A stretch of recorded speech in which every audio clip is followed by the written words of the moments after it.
Hello everyone, welcome back to another edition of the Velvet Lounge Life. Yes, I am going to give you an update on our worldwide community tribute Charmstring button project and some other tasty extras, so please stay tuned. So first of all, I want to start out by once again saying thank you to everyone that has become a part of this wonderful project to show. It's a unity project, and that's exactly what we're doing. We're uniting for this one common cause, which is very good and positive, and it's easy. That's the thing. Everyone has buttons. Everyone has bits and bobs.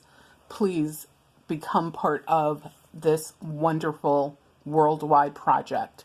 So this is a cute little poem that was sent to me by one of our subscribers. She's the sweetest lady, Suzy. Hi, Suzy.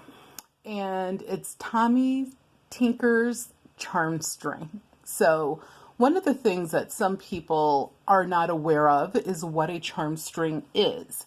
And this poem isn't 100% exact, but it's pretty close to what a charmstring is, which is there are all sorts of buttons, every type that you can imagine, from, glitzy ones to very ordinary everyday buttons, as well as other bits and bobs, which make up an authentic charmstring, especially if you ever find a Victorian one where someone tells you it's Victorian. If you don't see other little weird bits and bobs in there, like broken pieces of porcelain, usually like if a handle from, like, let's say a doll's tea set, you might see like a little tiny cup on there, keys, just little ordinary things would be strung along on these as gifts to the girl or the woman that was creating this charmstring. So this poem is absolutely sweet. I hope you take the time to read it and enjoy it. And once again, thank you so much, Suzy.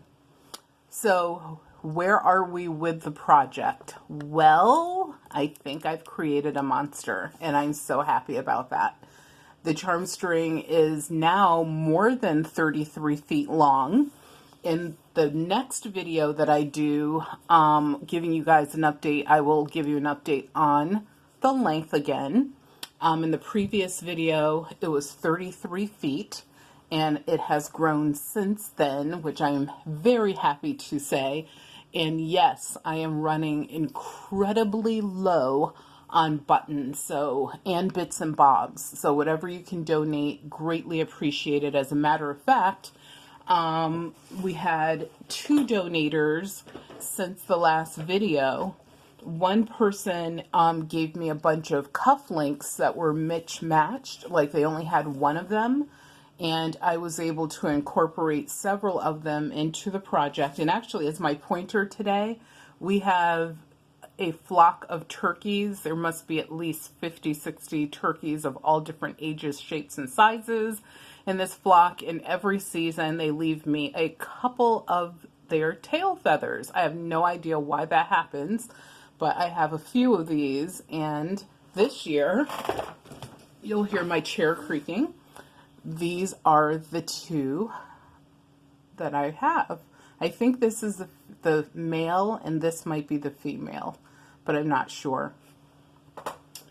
But natural pointers given to me by nature. But as you can see, this has grown exponentially. Like, I can't fit all of it into the screen because it's so large. And another thing I have to do is weigh it. So yes, the cufflinks are just an example of a bob, if you will, a bit or a bob that could be added to this. And of course, more buttons, greatly appreciated if you would send more buttons. In a separate video, I am going to show you guys some opened some mail that was sent to me, and these items were not meant for this project, but people are really kind, really nice, really understanding, And on occasion, if I'm lucky, someone will send me a gift, and I really, really, really can't thank you enough, and you just don't understand how much I appreciate it. So let's take a few minutes to talk about what this project is in a nutshell. So all that information in this one video. So one day I was sitting around and I was contemplating what to do next as far as a unifying project goes. We always have been very giving people, and I just was like, what can we do under this quarantine next? Because we had did something in regards to first responders already. And something that was super simple and easy that anyone could participate in. And I was sipping tea, ironically, those that know me, and I was also working on my grandmother's Charmstring, which is actually a memorial string, and adding some items to it, one being an Eastern star. And that's when, eureka, it hit me. I was like, whoa, why don't I just create another Charmstring? But this time it will be one that anyone, anywhere in the world can be a part of. So due to COVID-19 and the quarantine, obviously I had to, come up with a way that people could partake safely. And one of those ways was, of course, you could mail me your buttons, bits, and bobs, and I would add them to this project. However, I also was trying to think about what could I do for you guys. And one of the things that I came up with was adding your name to this project. A lot of people, of course, want to be safe about their identities, protecting them, and I totally appreciate and respect that. And so the way that I came up with, after talking to a few people that did donate early on, and some people that had sent me gifts of buttons in the past, is everyone was comfortable with their first name, last initial, and where they were from. So in some cases, it's just the state. In some cases, it's the town as well as the state. And if it's a country, then of course, obviously that's, outside of the United States, that's something that's incorporated as well.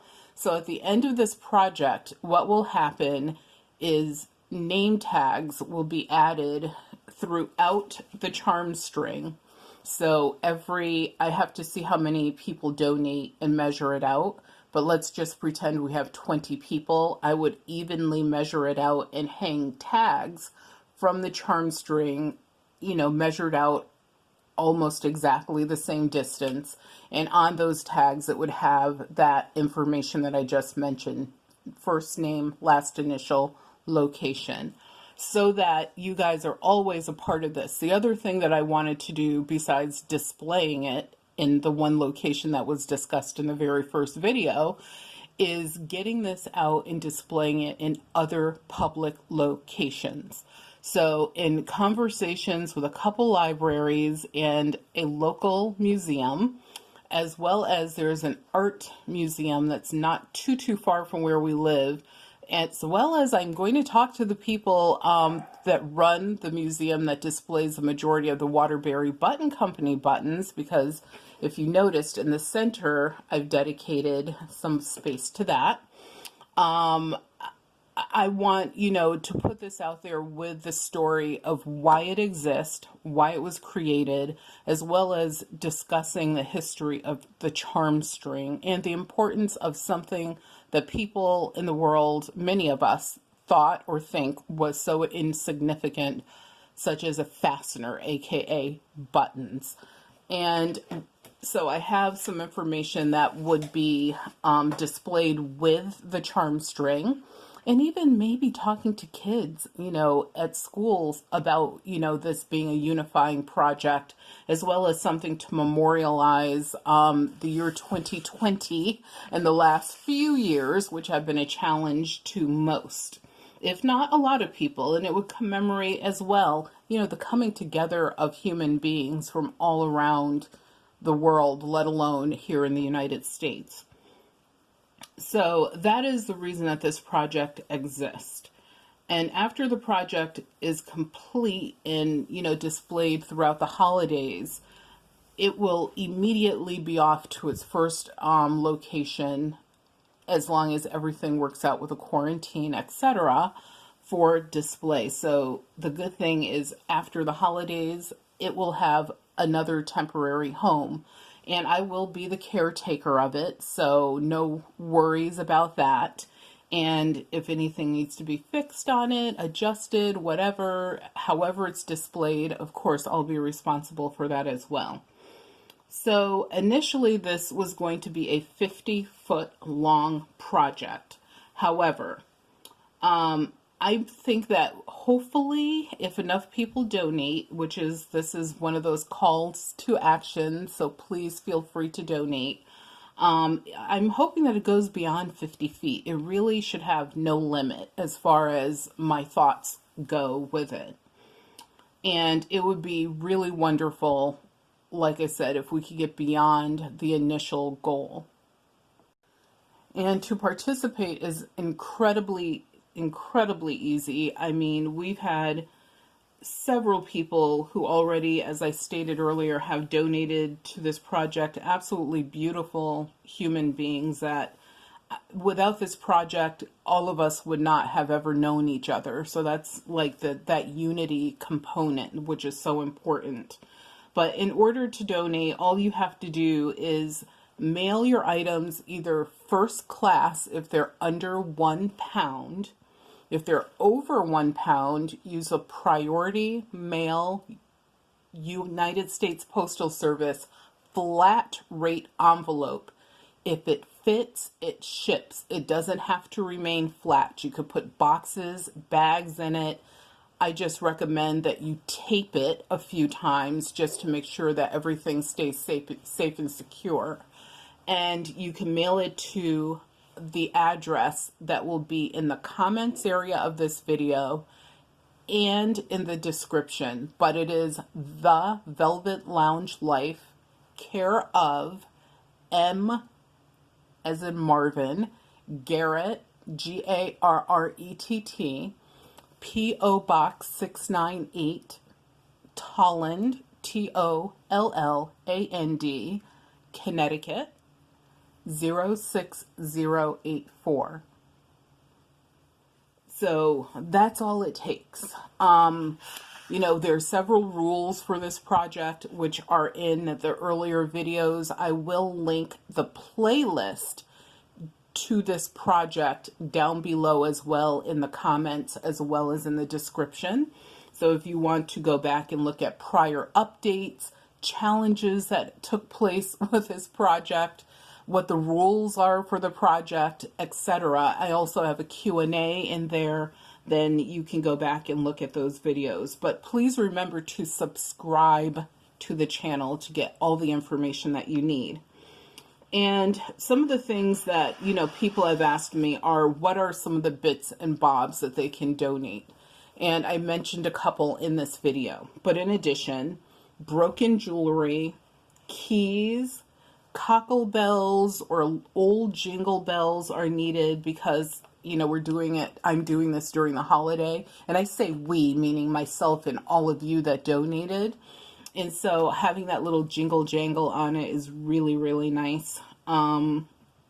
Anything that's small, coins with holes in them, things that can, be strung along safely. For example, if you have fishing lures, that won't work because of the hooks in the lures.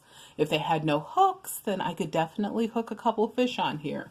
But we have to make sure it's safe because kids may be handling it or other people. And this is going to be something that is, touchable as well. So it's okay if people touch it.